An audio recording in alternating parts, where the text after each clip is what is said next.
Bonjour à tous et bienvenue dans une nouvelle pastille. Aujourd'hui, ce sont les Cincinnati Bengals qui sont à l'honneur. Et pour m'accompagner, Jean-Michel Boujard, bonjour à toi. Hey, salut Victor, on est bien là, la draft arrive. Ah, ça arrive, oui, là on est à quelques jours de l'événement. Cette émission vous est présentée par Wilson, la marque qui fabrique de Duke, le ballon officiel de la NFL. Pour le Super Bowl, chaque équipe reçoit 108 ballons. 54 d'entraînement et 54 pour le match. Ça fait un ballon par joueur, dis donc. Et le ballon de Duke est disponible sur le site decathlon.fr. Donc on rentre dans le vif du sujet. On a une équipe, c'est assez rare pour le signaler dans cette fin de pastille, qui n'a pas besoin de quarterback, puisqu'ils en ont eu un l'année dernière avec Joe Burrow au premier choix.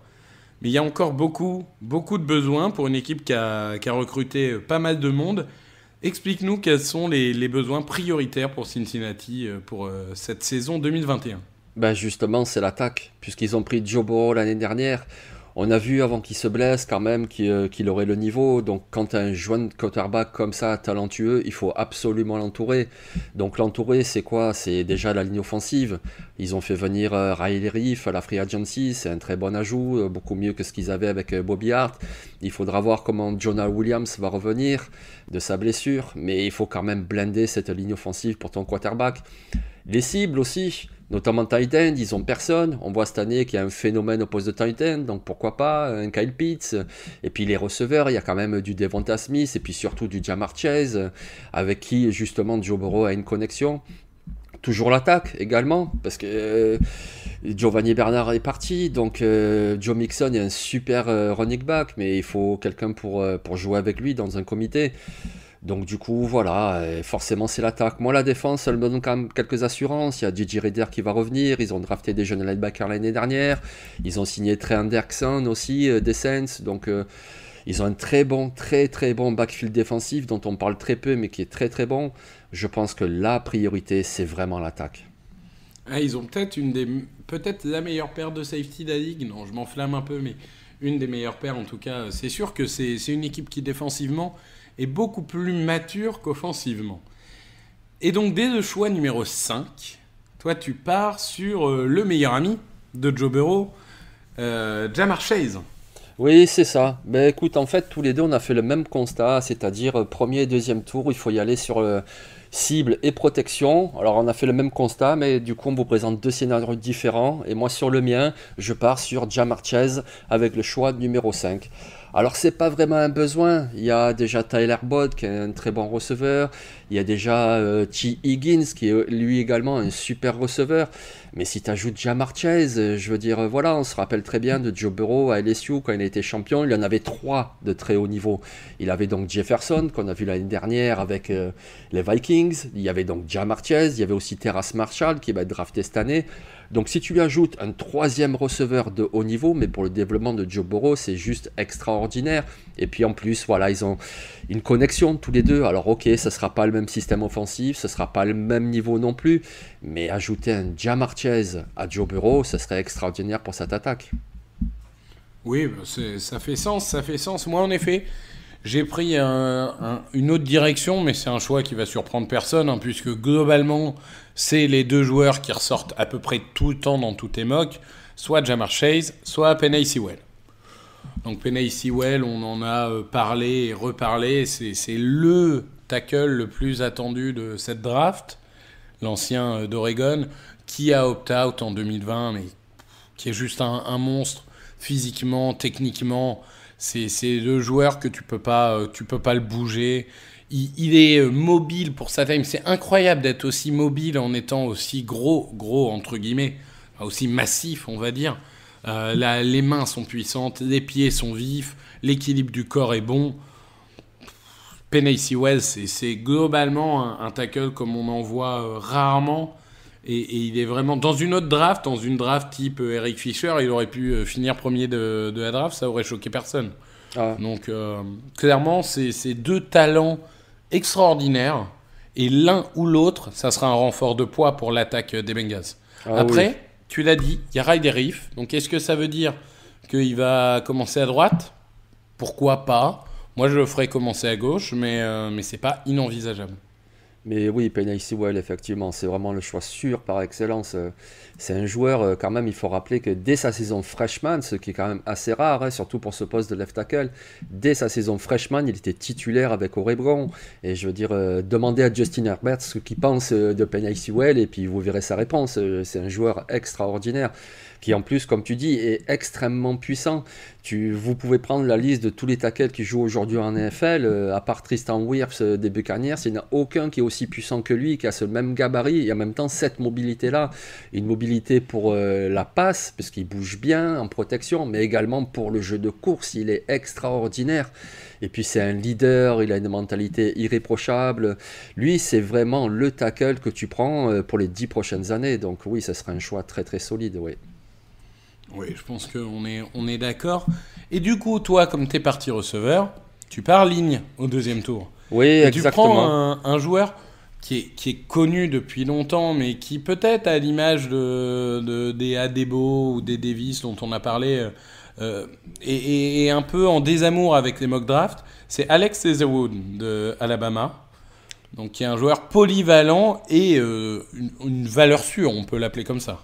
Ah oui, c'est vraiment une valeur sûre. Je veux dire, 4 saisons à Alabama, déjà, tu as une valeur sûre, hein. Je veux bien que la NFL, ce soit le niveau supérieur, c'est vrai. Mais 4 saisons à Alabama, tu as une vraie valeur sûre. Et puis, moi, j'ai un petit peu du mal à comprendre ce désamour pour Alex Leatherwood. Je comprends pas, parce que, comme tu dis, il est polyvalent. Il a joué guard, il a été bon. Il a joué left tackle, il a été bon. Il est athlétique, il a des longs bras, il a une bonne mobilité. Il est hyper puissant pour le jeu de course. En protection, il est plutôt bon. Demandez à Mac Jones d'ailleurs, c'est vraiment un très bon joueur. Et puis oui, tu vois, si dans un scénario il partirait Ja'Marr Chase au premier tour, si tu prends Alex Leatherwood au deuxième, ben écoute, ça te fait 3 joueurs avec Leatherwood, Reiff et Jonah Williams, et du coup tu peux combler tes 2 postes de tackle et un qui passera en guard, à voir au camp d'entraînement qui jouera tackle gauche, qui jouera tackle droit, qui jouera guard, mais les 3 peuvent le faire.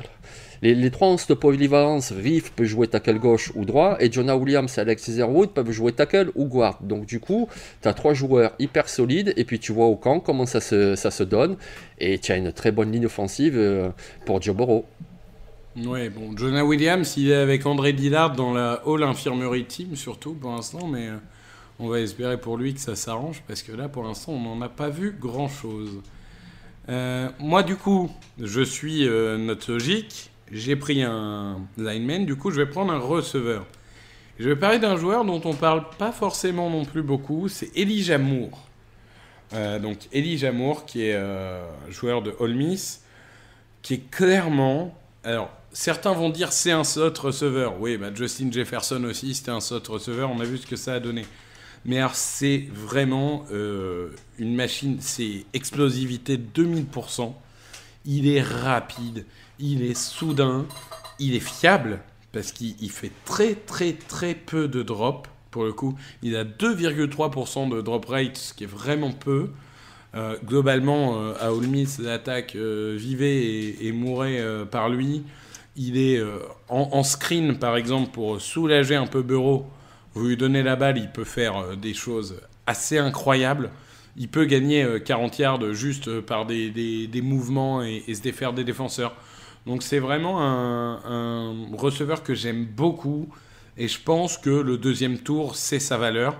Parce que, bon, ce qui va te desservir, c'est qu'il a toujours joué dans le slot, qu'il n'a peut-être pas une dimension physique extraordinaire, et que les gens vont se demander dans quel schéma il correspondrait ou quoi. Mais pour moi, c'est un super ajout pour Joe Burrow.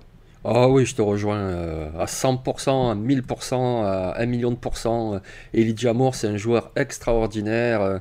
Et puisqu'on parle d'Ole Miss, son université, on disait exactement la même chose de Edgy Brown. Et on voit très bien ce qu'il fait avec Tennessee. Alors oui, c'est pas le même gabarit, mais c'est un joueur dans le slot, mais qui est hyper fiable, qui court de bons tracés, qui a beaucoup de vitesse. On l'a vu encore à son Pro Day, il a beaucoup de vitesse. C'est un très très bon joueur. Et puis en plus, voilà, dans cette escouade des Bengals, vitesse, T. Higgins est grand, Tyler Boyd est grand, Oden Tate est grand. Tu rajoutes un petit comme ça, un vif comme Elijah Moore, mais ça serait formidable pour Joe Burrow. Ah oui. Ah bah Ole Miss, c'est devenu une machine à produire des receveurs, hein, parce que tu as parlé de Brown, mais on peut parler aussi de DK Metcalf, donc c'est vraiment devenu une usine à receveurs. Ouais. Au 3e tour, toi du coup tu donnes encore une cible, tu as déjà donné Ja'Marr Chase, tu donnes encore une cible à Joe Burrow, un tie-end, alors un tie-end, mi-tie-end, mi-receveur, Brevin Jordan de Miami. Oui, c'est ça. Brevin Jordan, comme tu dis, c'est un petit peu entre les deux, c'est-à-dire que il jouait pas du tout, même sur la ligne comme un tight end, il jouait vraiment comme un slot receveur ou même comme un receveur écarté, parce que c'est un joueur qui est très très rapide, très explosif. Une fois qu'il a le ballon en main, il a des cuts incroyables. C'est un joueur qui est très jeune. Il est de juillet 2000, il n'a pas encore 21 ans, et pourtant il a déjà joué 30 matchs à l'université, dont 29 comme titulaire. Je veux dire, il a marqué 13 touchdowns. J'ai vu une stat intéressante, 52 de ses 73 réceptions en 2019 et 2020 ont donné un first down. Voilà, c'est le joueur, tu lui lances le ballon, il va gagner la première tentative. 63% de ses yards après réception. Je veux dire, c'est incroyable. Tu lui lances la balle et il va gagner énormément de yards après réception. Alors après, oui, effectivement, c'est un bloqueur plutôt moyen. Mais bon, finalement, Cincinnati, ils n'ont pas trop de tight end. Ils ont Drew Sample, ils ont CJ Uzoma, ils ont signé Thaddeus Moss. Mais justement, c'est des tight ends plutôt costauds qui vont être de bons bloqueurs. Ajouter un Brevin Jordan là-dedans et ça prend une toute autre dimension. Non, mais c'est sûr. C'est sûr que c'est quelque chose qui pourra lui faire plaisir. Moi, je continue en attaque aussi. Mais alors, moi, je veux bien de la ligne. Donc, c'est bien. Là, pour le coup, on s'était pas tellement concerté. On est vraiment différents dans l'approche, mais complémentaires. Moi, je pensais à Ben Cleveland au 3e tour. Ah Donc, oui. Ben Cleveland de Georgia. C'est un joueur qui a mis du temps à se développer en université, hein, puisqu'il a eu des problèmes académiques. Il s'est fracturé, je crois, c'était le tibia, si je dis pas de bêtises. Mais une fois qu'il est devenu titulaire, on a vu ce que ça donnait et ça donne des très belles choses. C'est une belle masse physique. Hein. C'est pas Deontay Brown dont on a parlé précédemment, mais ça reste un très gros joueur. Alors c'est un cube. Oui, globalement, c'est sûr que il est dans la catégorie des cubes. Globalement, ça surprendra personne. Du coup, il est très puissant. Hein. Pour le bouger, il faut ce veto. Il va aider au jeu de course parce qu'il peut créer des espaces. Alors, bon, c'est finalement un joueur qui a une expérience du coup limitée, vu les blessures et son parcours, mais globalement, potentiellement, c'est un titulaire pour les 10 prochaines années en NFL. Donc c'est le genre de joueur, tu prends pas tellement de risques à le sélectionner. Non, c'est clair, c'est là une bonne affaire au 3e tour, ça. Ah oui, effectivement. Parce qu'il peut quand même apporter en protection, surtout dans un schéma de zone. Mais en plus, pour la course, par contre, voilà, il est extraordinaire de puissance, avec ses mains, avec son bas du corps. C'est vraiment un joueur qui va ouvrir de sacrées brèches pour la course. Donc oui, effectivement, Ben Cleveland, très très bon joueur. Bon, et on a adressé la ligne. On a adressé les cibles. Il serait temps pour notre sleeper de donner un nouveau meilleur ami à Joe Mixon. Et donc c'est ce que tu fais avec Elijah Mitchell. Donc les Elijah sont en force dans ce podcast. Elijah Mitchell, donc le running back de Louisiana. Explique-nous pourquoi pour toi il serait un bon complément de Joe Mixon. Ben déjà, je vais te donner une stat. Il a joué 37 matchs à l'université, il a marqué 37 touchdowns. Voilà, c'est le genre de gars constant, il te marque un touchdown à tous les matchs. Il est très rapide, on l'a vu à son Pro Day, il a couru en 4,33, et puis il est surtout très très athlétique. Et puis ce qu'il y a de bien avec ce coureur aussi, c'est qu'il n'est pas du tout cramé, même s'il a joué longtemps avec Louisiana, et c'était un comité avec très ragasse, donc avec ses courses, avec ses réceptions également, il faut savoir que c'est un joueur qui en tout et pour tout a touché 576 ballons avec Louisiana, et il a commis 4 turnovers, c'est-à-dire drop ou fumble. 4 turnovers sur 576 ballons. Donc si je résume, c'est un joueur qui est rapide, qui est athlétique et qui est hyper fiable. Donc il a tout du running back numéro 2, voire numéro 1 avec un bon développement. Donc moi je trouve qu'ajouter un Elijah Mitchell à cette attaque en complément avec Joe Mixon, ça serait létal pour les Bengals de Cincinnati. Non, mais je te rejoins, je pense d'ailleurs que c'est un sleeper plutôt haut. Hein. Moi je pense qu'au 5e tour il sera parti. Et donc, du coup, même si l'adversité n'est pas folle dans ce qu'il a pu rencontrer, je pense que c'est un joueur qui va plaire. Et oui, je pense qu'il peut devenir en tout cas un numéro 2 de luxe. Titulaire, on verra, mais numéro 2 de luxe, c'est sûr. Ah oui, oui, oui. Moi, j'ai pris une autre direction. Un joueur, clairement, pour le fond de la draft, hein, par contre. Là, on n'est pas au niveau d'Elijah Mitchell. Je pris Rakim Boyd de Arkansas. Ancien de Last Chance U, pour ceux qui aiment bien l'émission. Qui a eu un parcours compliqué, blessé beaucoup. C'est pas le plus rapide, c'est pas le plus puissant. Mais c'est un joueur explosif, qui a une bonne vision, qui est patient. C'est un coureur aussi. Pardon ? C'est un coureur lui aussi. Oui, tout à fait. J'ai peut-être pas précisé, tu as raison. Je veux dire, il est explosif, il a une bonne vision, il est patient. Je pense que c'est un joueur qui peut, s'il se développe, devenir un joueur utile dans un comité. J'en fais pas, contrairement à Mitchell, j'en fais pas un potentiel titulaire. Mais ça peut être un coureur utile dans un comité. Et au 7e tour, tu prends pas un gros risque en sélectionnant. Non, effectivement, oui.